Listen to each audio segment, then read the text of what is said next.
Morning students, आज की class में हम सारणिक जो है डिटर्मिनेंट्स उसकी जो संक्रियाएं हैं वो किस प्रकार से काम करती है, अपन इन संक्रियाओं के बारे में आज पढ़ेंगे कि भाई जब सारणी को हल किया जाए तो उसमें पंक्ति और स्तंभों, रो और कॉलम है, उसके अंदर अपन किस प्रकार से चेंज कर सकते हैं, किस प्रकार से एक पंक्ति के अवयवों को दूसरे में जोड़ते हैं और उसके लिए किस प्रकार की संक्रियाओं का प्रयोग करते हैं। तो ये हम आज इसमें सीखेंगे। तो सबसे पहले आपको ये पता होना चाहिए कि पंक्ति और स्तंभ ये क्या चीज़ है और कहाँ से इसको लिखा जाता है, कैसे इसको लिखा जाता है, तो इसके बारे में अपन थोड़ा सा देखेंगे। तो यहाँ देखिए, सबसे पहला इसका जो नियम है वो क्या है कि आईवी पंक्ति और जेवी पंक्ति को परस्पर बदलना। ध्यान रहे, आईवी पंक्ति और जेवी पंक्ति को जब परस्पर बदला जाता है उस स्थिति के अंदर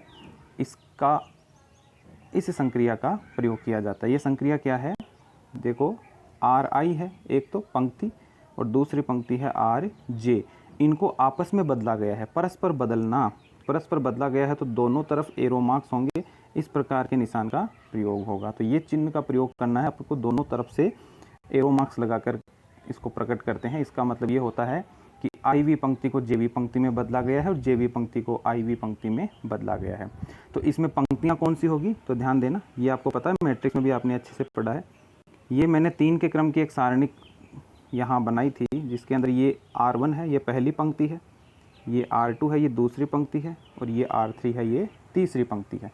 इसी प्रकार से ये पहला कॉलम हो जाएगा C1, ये दूसरा कॉलम हो जाएगा C2 और ये तीसरा कॉलम हो जाएगा C3। तो इसको R1, R2, R3 और C1, C2, C3 इस प्रकार से व्यक्त करते हैं। ठीक है, तो इन्हीं में से आईवी पंक्ति जेवी स्तंभ को इसी प्रकार से लिखा जाएगा। अब यहाँ देखो, एक एग्जाम्पल के थ्रू इसको समझने का प्रयास करते हैं। इसमें देखो क्या है, पहली पंक्ति में अवयव है ABC, दूसरी पंक्ति में अवयव है DEF। तो इसमें मैंने क्या किया कि पहली पंक्ति को दूसरी पंक्ति में और दूसरी पंक्ति को पहली पंक्ति में चेंज कर दिया, तो हमारे पास ये डिटर्मिनेंट्स आ गई, ये सारणिक प्राप्त हो गई डेल 1। ठीक है, तो इसमें आप देख सकते हैं कि पहली पंक्ति दूसरी पंक्ति बन गई और दूसरी पंक्ति है वो पहली पंक्ति बन गई। आप यहाँ से चेक कर सकते हैं। ठीक है, तो इसके अंदर हमने संक्रिया कौन सी लगाई कि R1 को R2 में चेंज किया और R2 को R1 में चेंज किया, तो हमने ये संक्रिया यहाँ पे लगा दी। तो इस प्रकार से संक्रियाओं को व्यक्त करेंगे। जब हम इसके क्वेश्चंस को हल करेंगे तो यहाँ अपने को संक्रिया भी दिखानी पड़ेगी। तो इनको इन शॉर्ट में हल करते हैं। शॉर्ट में जब हल किया जाता है इनको बिना प्रसार विधि के, उसमें इनको संक्रियाओं के माध्यम से अपन हल करते हैं, जिसको इस प्रकार से संक्रिया लिख के दर्शाया जाता है। ठीक है, तो ये था इसका पहला नियम, जब आईवी पंक्ति व जेवी पंक्ति को परस्पर बदला जाता है। इसी प्रकार से आप चेक कर सकते हैं कि जब आईवे स्तंभ और जेवे स्तंभ को परस्पर बदला जाता है, यानी आईवा जो कॉलम है और जेवा जो कॉलम है ना, उनको आपस में चेंज किया जाता है। तो जैसे पंक्तियों को किया था उसी प्रकार से ऐसे चेंज किया जाता है कि CI आपस में इंटरचेंज हो रहे हैं CJ में, है ना, आपस में दोनों परस्पर बदले जा रहे हैं। इसका अपन एक एग्जाम्पल देखते हैं, चेक करें। ये एग्जाम्पल जो है इसके अंदर आप देख सकते हैं कि ये एक डेल डिटर्मिनेंट्स है जिसके अंदर अवयव हैं A1, B1, C1, A2, B2, C2, A3, B3, C3, और ये हैं इसके कॉलम। अब यहाँ पे अपने को कॉलम को इंटरचेंज करना है, इसलिए C1, C2, C3 को आपस में अपन इंटरचेंज करेंगे। ध्यान देना, इसमें मैंने क्या किया कि दूसरा जो स्तंभ है उसको बना दिया पहला और पहला स्तंभ है उसको बना दिया दूसरा। तो आप नीचे चेक कर सकते हैं, यहाँ पे पहला कॉलम दूसरा बदल गया, दूसरा है वो पहला बन गया। तो यहाँ से अपन वो चेंज करते हैं, इसलिए हमने यहाँ पे संक्रिया क्या लगाई है, देख सकते हैं आप, C1 और C2 को आपस में इंटरचेंज किया गया है। C1 है वो फर्स्ट कॉलम को व्यक्त करता है और C2 है वो सेकेंड कॉलम को रिप्रेजेंट करेगा। ठीक है, तो ये था इसका सेकेंड संक्रिया का रूल, ऑपरेशंस जो इसमें यूज आते हैं। अब इसमें तीसरा आप चेक कर सकते हैं कि तीसरा इसमें क्या कहता है नियम कि आईवी पंक्ति के प्रत्येक अवयव का K से गुणा। ध्यान देना, आईवी पंक्ति यानी कोई भी पंक्ति हो सकती है R1, R2, R3, और उसके प्रत्येक अवयव का अपन K से गुणा करते हैं, उस स्थिति के अंदर कैसे लिखा जाएगा। तो यहाँ चेक करें आप, यहाँ आप चेक कर सकते हैं कि ये आपके पास एक डिटर्मिनेंट से सारणिक है, ए, जिसमें अवयव हैं A B C D E F G H I, इस प्रकार से प्रत्येक पंक्ति में इसमें अवयव हैं। अब इसमें क्या किया है, ध्यान देना, ऊपर से आप चेक कर सकते हैं कि पहली पंक्ति के जो अवयव थे, पहली पंक्ति के ये जो अवयव हैं, इसको मैंने प्रत्येक को गुणा किया है के से। देखो के ए के बी के सी प्राप्त हो गया, क्लियर है। इसी प्रकार से तीसरी पंक्ति के जो अवयव हैं जी एच आई, उसको मैंने प्रत्येक को गुणा किया है एल से, तो हमारे पास यहाँ मिल जाएगा एल जी एल एच और एल आई, देख सकते हैं आप। तो यहाँ पे आपने संक्रिया क्या लगाई, तो पहली पंक्ति को अपन क्या लिखते हैं, R1 लिखते हैं। इसके अंदर संक्रिया क्या लगी कि पहली पंक्ति R1 को मैंने गुणा किससे किया है, K से गुणा किया है, तो इसमें संक्रिया हो गई R1। ये एरो मार्क आएगा, सिंगल साइड ही आएगा, ये डबल साइड नहीं, क्योंकि दोनों आपस में इंटरचेंज नहीं हुए, केवल हमने पहली पंक्ति को चेंज किया है। कैसे किया है कि पहली पंक्ति के प्रत्येक अवयव को हमने K से कर दिया गुणा, क्लियर है। तो यहाँ पे पहली संक्रिया ये प्राप्त हो गई यहाँ पे कि R1 है, उसको हमने लिखा है KR1, क्लियर है। इसी प्रकार से R3 है, R3 को हमने किससे गुणा किया है, L से गुणा किया है, तो ये हो गई LR3। इस प्रकार से ये तीसरी पंक्ति इसकी प्राप्त हो गई। तो इस प्रकार से हमें ये संक्रियाएँ यहाँ पे लिखनी पड़ती है, क्लियर है। तो ये था इसका नियम नंबर 6। आगे चलते हैं।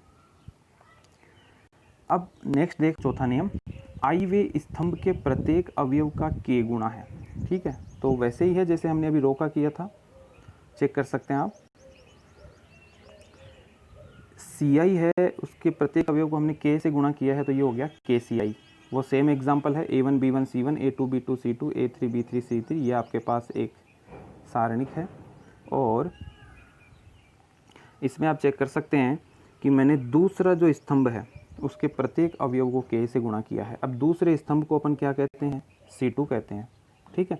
तो यहाँ पे संक्रिया क्या लग गई, देखो C2 है, उसके प्रत्येक अवयव को के से इंटू किया है, तो ये संक्रिया हो जाएगी C2, फिर एरो मार्क, ये बन जाएगा KC2।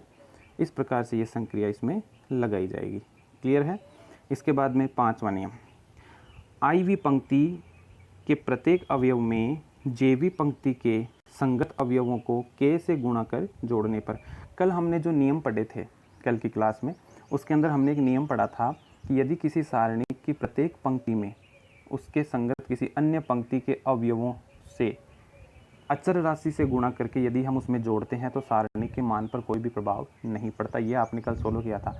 इसमें एक चीज़ और ऐड करना चाहूँगा कि अगर किसी पंक्ति के अवयवों में किसी अन्य पंक्ति के अवयवों का के गुणा या अचर राशि से गुणा को अगर घटाया भी जाए तो भी सारणी के मान पर कोई भी प्रभाव नहीं पड़ता। तो ये नियम है, ये योग और व्यवकलन दोनों के लिए है, ये एडिशन और सब्ट्रैक्शन दोनों के लिए लागू होता है। तो यहाँ पे ये नियम उसी प्रकार से काम करता है कि पंक्ति कौन सी है, आई वी पंक्ति है,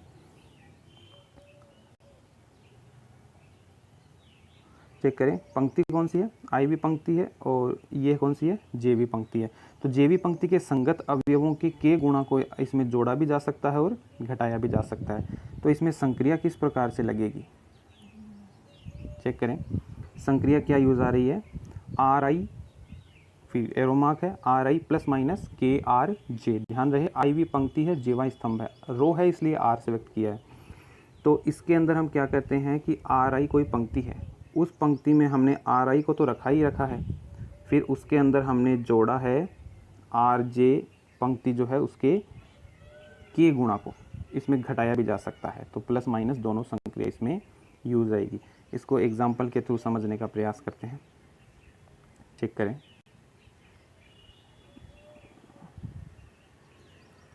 हाँ, यहाँ देखें, ये देखिए आप A1 B1 C1 A2 B2 C2 A3 B3 C3, ये तीन हो गई इसकी पंक्तियाँ। अब हमने क्या किया, यहाँ पे चेक करो, अगला जो इसके अंदर हमारे पास आ रहा है, यहाँ देखिए आप, हमने पहली पंक्ति के अंदर क्या किया है, ध्यान से देखो, इस पंक्ति को आप ध्यान से देखो, इसमें हमने क्या रखा है, पहली पंक्ति है A1, उसमें मैंने क्या जोड़ा है, KA2 जोड़ा है, यानी कि दूसरी पंक्ति जो है उसका K गुणा जोड़ा है। दूसरी पंक्ति को K से गुणा करेंगे तो ये क्या बन जाएगा, KA2 KB2 KC2, क्लियर है। ये हमने कहाँ जोड़ दिया, पहली पंक्ति के अंदर जोड़ दिया, ठीक है। तो ये आप देख सकते हैं, पहली में क्या हो गया A1 प्लस KA2, यानी इसका जुड़ गया K गुणा। दूसरा क्या हो गया B1 प्लस KB2, तीसरा क्या हो गया C1 प्लस KC2। क्लियर है। तो यहाँ पे संक्रिया क्या लगी, पहली पंक्ति में हमने क्या जोड़ा, दूसरी पंक्ति के अवयव का K गुणा जोड़ा। तो ध्यान देना, हमने R1 में क्या किया, पहली पंक्ति में हमने दूसरी पंक्ति के अवयवों का K गुणा जोड़ा है। क्लियर है। R1 में हमने क्या किया है, R1 प्लस KR2, दूसरी पंक्ति के अवयव का K गुणा इसमें जोड़ा है। तो यहाँ पे संक्रिया देखो ये लिखी है, यहाँ पे R1 जो है उसमें हमने R1 प्लस KR2 ये संक्रिया का प्रयोग किया है। क्लियर है। ये संक्रियाओं को ध्यान से समझना ज़रूरी है क्योंकि सवालों में यही अप्लाई होंगे, तो इसको अच्छे से आज समझ लेना। इसके बाद में ध्यान देना सबसे लास्ट वाला, आईवे स्तंभ के प्रत्येक अवयव में जेवे स्तंभ के संगत अवयवों को K से गुणा कर जोड़ना या घटाना। ये बिल्कुल ऊपर वाली संक्रिया की तरह ही है, बस इसमें कॉलम आ गया। ठीक है। तो यहाँ पे आप देख सकते हैं संक्रिया क्या है, ऊपर वाले की तरह ही है। CI जो है उसमें हमने संक्रिया लगाई है क्या, CI प्लस माइनस दोनों हो सकते हैं KCJ। ठीक है। यानी कि किसी सारणी के स्तंभ में किसी दूसरे स्तंभ को यानी संगत स्तंभ के अवयवों के K गुणा को जोड़ा गया है। क्लियर है। तो यहाँ इसको समझना, ये एग्जाम्पल के थ्रू समझना, ये पहला स्तंभ है, ये दूसरा स्तंभ है और ये तीसरा स्तंभ है। अब इसमें देखो क्या किया मैंने, पहले स्तंभ में कुछ चेंज दिख रहा है आपको, बिल्कुल पहले स्तंभ में मैंने क्या चेंज किया है, पहले स्तंभ में मैंने दूसरे स्तंभ के जो अवयव हैं उनका K गुणा जोड़ा है। क्लियर है। ध्यान देना क्या किया है, पहला स्तंभ है अर्थात C1 है, उसमें मैंने देखना संक्रिया क्या है, पहला स्तंभ जो था उसमें क्या किया, पहला स्तंभ का अवयव तो आ ही रहा है, देखो A1 A2 A3 यहाँ पे है, यहाँ पर भी A1 A2 A3 ये आ रहे हैं, इसका मतलब C1 में C1 के अवयव तो है ही हैं, प्लस इसमें हमने क्या किया है, दूसरे स्तंभ के अवयवों को K से गुणा करके जोड़ा है, तो K इंटू C2। समझ में आ रही बात। C1 में यानी पहले स्तंभ में हमने क्या चेंज किया है, पहले स्तंभ के अवयवों में हमने जोड़ा है दूसरे स्तंभ के अवयवों के K गुणा को। तो यहाँ पे हमारे पास पहला स्तंभ ये प्राप्त हो गया, फिर ये दूसरा स्तंभ एज इट इज़ है, तीसरा स्तंभ एज इट इज़ है, यानी और इसमें हमने कोई चेंजेज नहीं किए। तो संक्रिया क्या लग गई इसमें, C1 के अंदर संक्रिया लग गई C1 प्लस KC2। क्लियर है। तो इस प्रकार से आपको सवालों को देखना पड़ेगा, उनको समझना पड़ेगा कि उसमें किस प्रकार से हम संक्रिया करवाएं कि इजीली वो है सॉल्व हो सके। तो आज की क्लास में आपको ज़्यादा कुछ नहीं करना है, ये संक्रिया किस प्रकार से काम करती है, किस प्रकार से लगती है, इन संक्रियाओं को समझना है। साथ ही साथ आपको मैं कुछ एग्जाम्पल दूंगा सॉल्व करने के लिए, उनको आपको संक्रियाओं के माध्यम से जल्दी से जल्दी हल करना है। प्रश्न भी आपके इसी प्रकार से पूछे जाएंगे कि बिना प्रसार विधि के या प्रसार विधि के अलावा आपको संक्रियाओं के माध्यम से सवालों को सॉल्व करना है। ठीक है। तो आपको इस संक्रियाओं के द्वारा ही सवालों को हल करना है। ठीक है। तो इनको आज का काम है कि इन संक्रियाओं को किस प्रकार से व्यक्त करते हैं, किस प्रकार से इनका यूज़ होता है, इनको समझेंगे और इनसे संबंधित सवालों को फिर हल करेंगे। ठीक है।